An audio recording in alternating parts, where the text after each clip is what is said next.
Hello student, आप सभी कैसे हैं। मैं सुनील प्रजापति, क्रियांश एकेडमी में स्वागत है। जितने भी आपके बोर्ड के एग्जामिनेशन हुए हैं और जितने भी पेपर हुए हैं आपका, उसमें मुझे आशा है कि आपके पेपर सभी अच्छे हुए होंगे। और जितने भी आपके पेपर अब बचे हुए हैं और होने वाले हैं, आप उनकी तैयारी बहुत बेहतर कर रहे होंगे, क्योंकि समय अब बिल्कुल नहीं है, नहीं के बराबर है।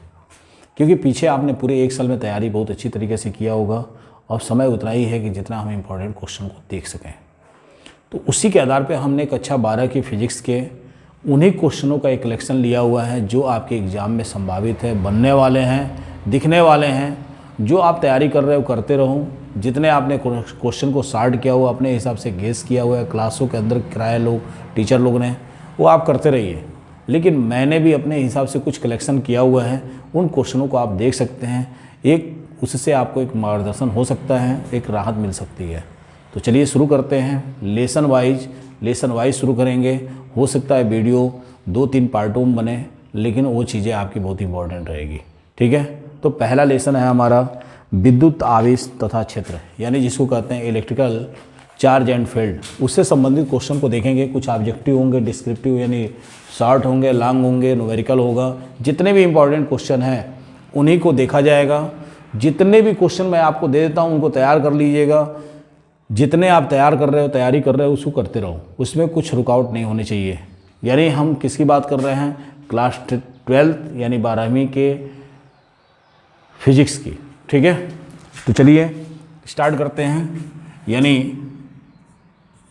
12th फिजिक्स का लेसन वाइज यानी चैप्टर वाइज हम बात करेंगे, चैप्टर वाइज शुरुआत करेंगे।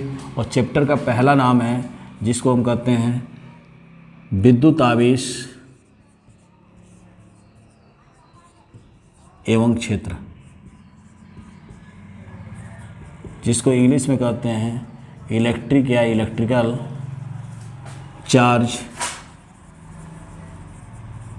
And field. देखिए, यहाँ पे सिर्फ हम क्वेश्चन आपको देंगे।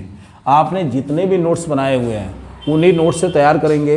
अब इतना समय नहीं है कि हम एक एक टॉपिक को समझाएंगे और बताएंगे। सिर्फ हम आपको क्वेश्चन प्रोवाइड कर रहे हैं।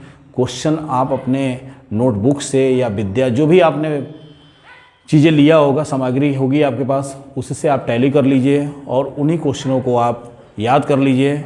आपका एक रामबाण की तरह काम करेगा, श्योर है। ठीक है, तो पहला क्वेश्चन हम शुरू करते हैं जो बहुत इम्पॉर्टेंट है। पहला क्वेश्चन है आपका, हमेशा पूछा है और हमेशा अक्सर पूछता है कि विद्युतशीलता का एसआई मात्रक क्या होता है।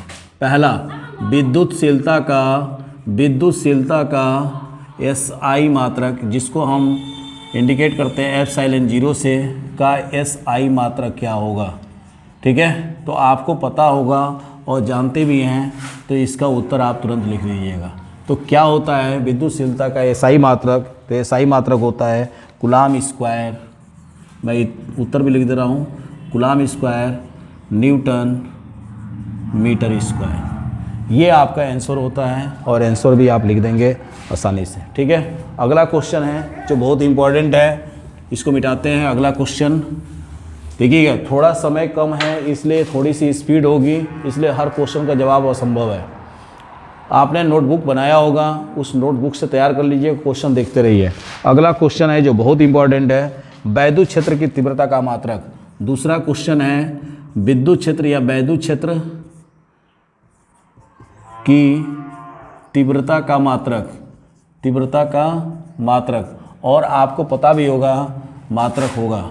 उत्तर क्या होगा आप अपने जवाब लिख दीजिएगा। तीसरा क्वेश्चन है जो बहुत इंपॉर्टेंट है, विद्युत फ्लक्स का मात्रक क्या होता है।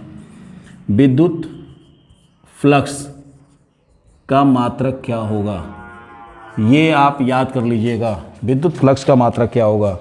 अगला क्वेश्चन है जो बहुत इंपॉर्टेंट क्वेश्चन है, वो है आपका क्वेश्चन कि वैद्युत क्षेत्र ई, चौथा, यानी वैद्युत क्षेत्र ई वेक्टर व पी वेक्टर वाले आघूर्ण वाले द्विध्रुव ध्रुव पर लगने वाला बल आघूर्ण, लगने वाला बल आघूर्ण है। तो आप भी इसका उत्तर जानते होंगे आसानी से, क्या होता है पी वेक्टर और E vector, cross E vector. ठीक है, तो इनका उत्तर आप लोग लिख लीजिएगा, बहुत आसान है। अगले क्वेश्चन पे चलते हैं, मिटाते हैं इसको। देखिए मैं सिर्फ क्वेश्चन दूंगा, आंसर अपने आपको ढूंढना है, सभी सामग्री आपके पास उपलब्ध है। अब इतना टाइम नहीं है कि हम एक एक करके इसका वो एनालिसिस करें। ठीक है, चलिए अगला क्वेश्चन है। हाँ, इतना ज़रूर है कि इन क्वेश्चनों को ज़रूर देख लीजिएगा, जिससे आपको इधर उधर एग्जाम में ताका झांकी नहीं करना पड़े। अगला क्वेश्चन है जो बहुत इंपॉर्टेंट है। क्वेश्चन है आपका कि वैद्युत क्षेत्र की तीव्रता की परिभाषा तथा इसका मात्रक। अभी मैंने बताया भी था। अगला यानी जो भी नंबर होगा, हमको लग रहा है 5वां नंबर होगा, परिभाषा है। क्वेश्चन है वैद्युत क्षेत्र की तीव्रता का परिभाषा। वैद्युत क्षेत्र की तीव्रता का परिभाषा एवं मात्रक लिखिए। ये देखिए बहुत इंपॉर्टेंट है, इसको तैयार कर लीजिएगा। वैद्युत क्षेत्र की तीव्रता का परिभाषा एवं मात्रक लिखिए, ये बहुत इंपॉर्टेंट क्वेश्चन है। अगला क्वेश्चन है जो बहुत इंपॉर्टेंट है आपके लिए, आपके एग्ज़ाम के लिए, और ये बार बार न्यूमेरिकल पूछा है एग्ज़ाम में, तो इसको भी नोट कर लीजिएगा, ये भी बहुत संभावित है। क्वेश्चन है एक समान वैद्युत क्षेत्र सदिश, एक समान वैद्युत क्षेत्र सदिश और सदिश E vector equal to 2i cap plus 3j cap minus 4k cap volt प्रति metre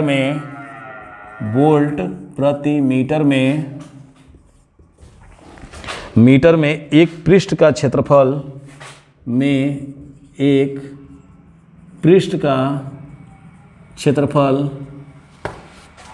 A vector equal to 8j meter square से गुजरने वाले वैद्युत फ्लक्स की गणना करें। से गुजरने वाले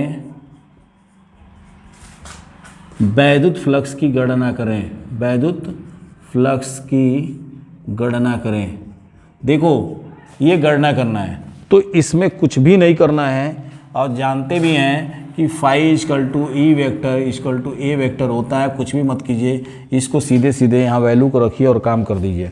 तो क्या होता है यहाँ पर रख देंगे, तो 2i cap plus 3j cap और माइनस 4k कैप और यहाँ पे हो जाएगा 8j कैप। अब दोनों को हम क्या, ये दोनों डॉट प्रोडक्ट होता है, दोनों को मल्टीप्लाई कर देंगे और सीधे इसका उत्तर हो जाएगा। ठीक है, तो सीधे क्या हो जाएगा, बाकी सब जीरो हैं, तो सीधे 8 3 के 24 हो जाएगा, यानी क्या हो जाएगा 24। और फाई का जो वैल्यू होता है, यानी जो मात्रक होता है, वो होता है आपका वोल्ट, ई का वोल्ट और ये मीटर। ठीक है, ये हो जाएगा हमारा। ठीक है, ये आंसर हो जाएगा। चलिए अगला क्वेश्चन है जो बहुत इंपॉर्टेंट है, 7वां नंबर, जो आपके एग्ज़ाम से बहुत संभावित है, देखने को मिल सकता है ये क्वेश्चन। ठीक है, अगला क्वेश्चन है जो इम्पोर्टेंट है, उसको बताता हूँ मैं आपको, नोट कीजिए।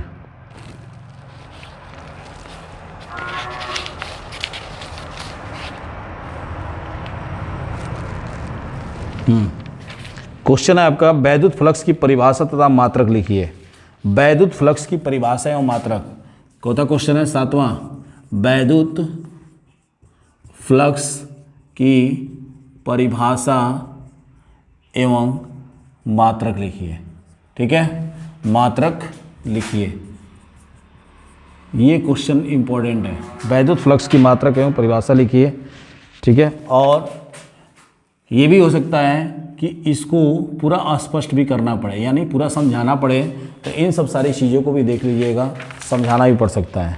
अगला क्वेश्चन है जो बहुत इंपॉर्टेंट है आपके एग्जामिनेशन के बिहाफ से, ये आ सकता है क्वेश्चन, और ये हर साल आता भी है। तो क्वेश्चन है आपका, किसी वैद्युत द्विध्रुव की, अगला किसी वैद्युत द्विध्रुव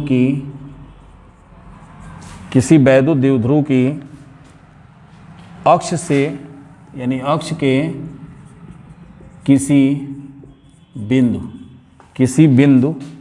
पर वैद्युत क्षेत्र